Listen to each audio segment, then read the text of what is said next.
positions of real power in the world are very, very high compared with the general population, where it's nothing like as high, of course. And so the question answers itself, in my experience, when people say, do you think the Prime Minister of Britain's involved? And my reply is he the Prime Minister of Britain? Yeah, well, he's involved, particularly Britain, because the reason, you see, that you cannot put a cigarette paper between the British Prime Minister ever and the President of the United States, whether Democrat or Republican, is because both are answering to exactly the same masters. And Blair and Bush, who are gophers, I mean, the real power you don't see. They're just, they're on public display, they're still at gopher level. They are far more terrified of those in the shadows dictating to them than they are of public reaction to them. Because the most that public reaction can do is kick them out. It's not the most that the people in the shadows can do. I was talking years, indeed, before Blair came to power, that Blair was a chosen one and that he would be brought through. And one of his tasks would be to take Britain into the euro, among many other things. And this is why Bush and Blair speak from the same song sheet, because the same people are handing out the song sheets. So yes, absolutely he is involved, and so are the British royal family in horrendous rituals that go on at places like Balmoral. And if what really goes on comes out, and it will, people like Bush and Blair and the British royal family will have to reincarnate many times to complete the sentence.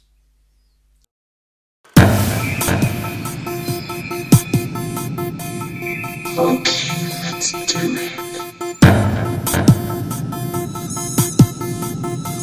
Okay, let's do it.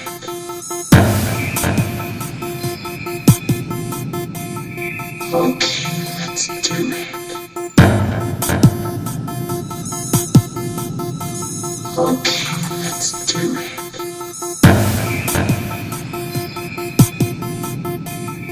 Okay, let's do it. Okay, let's do it.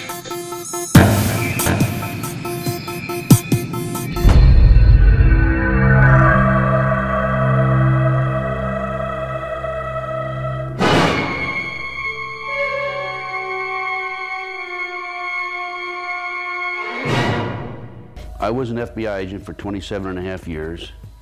At the time of my retirement, I was the senior special agent in charge of the FBI Los Angeles Division.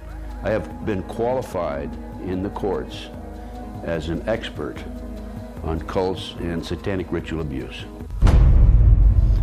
I have information from various sources that judges, law enforcement, prosecutors, attorneys, doctors, and many prominent individuals, including actors, actresses, professional football and baseball players, are involved in these type activities.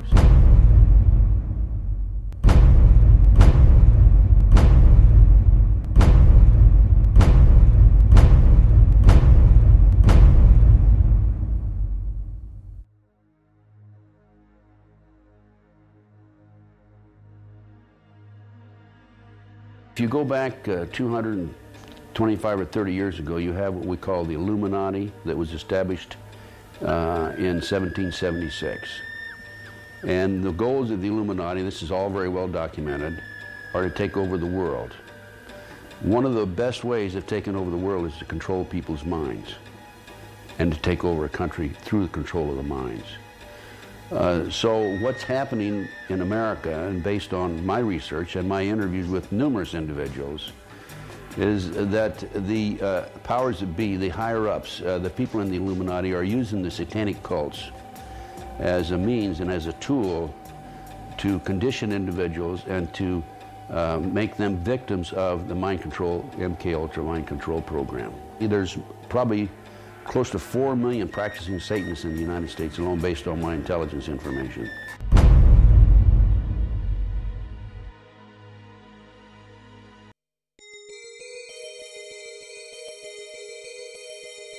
If the many authors on the subject of the occult are correct, and Tony Blair has been initiated into the 33rd degree, then his pseudo-Christian morals will be compromised by the fact that devil worshippers and high-ranking Freemasons have walked through the corridors of power hand in hand for centuries.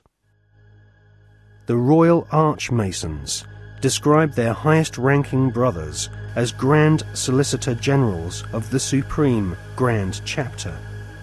There is a secret word, the name of the true Masonic God, which none are allowed to say in public. This name is Yarbulon.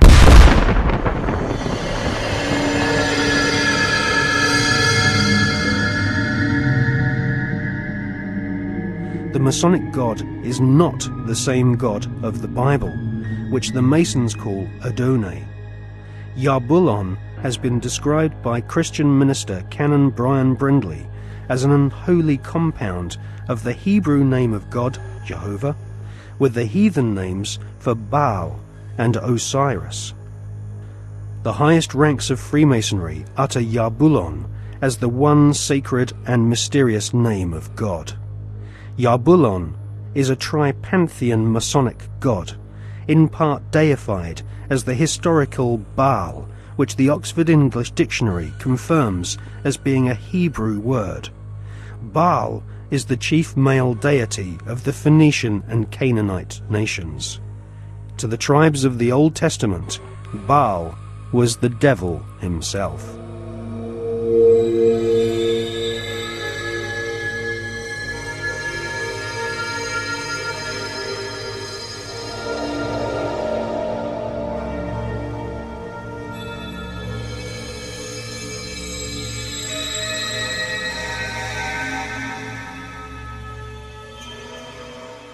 Albert Pike is America's most celebrated Freemason.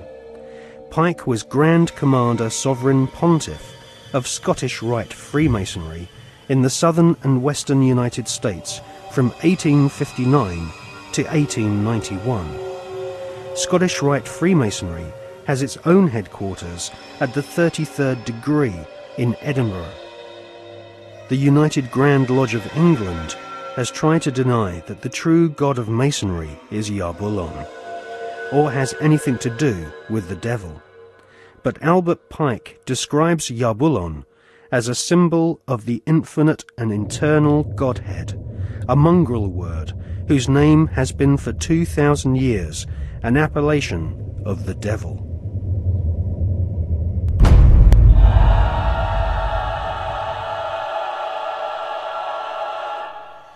On the 14th of July 1889, Albert Pike issued these instructions to 23 Scottish Rite Supreme Councils throughout the world. We worship a God, but it is the God that one adores without superstition. To you, Sovereign Grand Inspectors General, we say this, that you may repeat it to the brethren of the 30th, 31st, and 32nd degrees. The Masonic religion should be the Luciferian doctrine. Lucifer is God. The true and pure philosophical religion is the belief in Lucifer. So, Yarbulon is really an alternative name for the devil. The last syllable, on, is a code name for the ancient Egyptian god Osiris, who was the god of the dead. There can be no doubt that the Scottish Rite form of Freemasonry in America and Britain is controlled by high-ranking 33rd degree Masons who worship Satan or Lucifer as their god.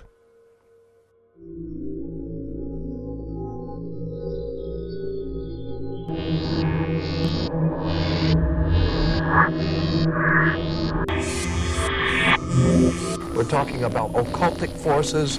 We're talking about the five-pointed pentagram, which was used by satanic worshippers for thousands of years. If you take the 5 points off of a five-pointed star or a pentagram, you have left in the middle a pentagon. The pentagon is directed toward the North Star because, according to the ancient Babylonians, that's where you gathered power from the gods of the North in war.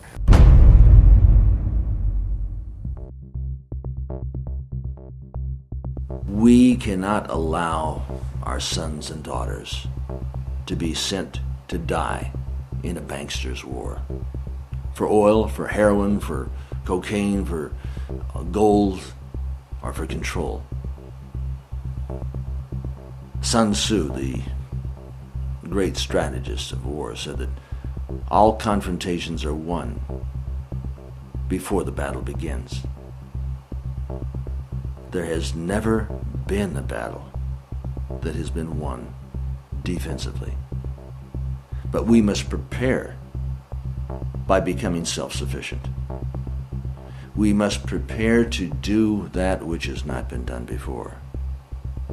Once identifying the enemy, they have to be routed out.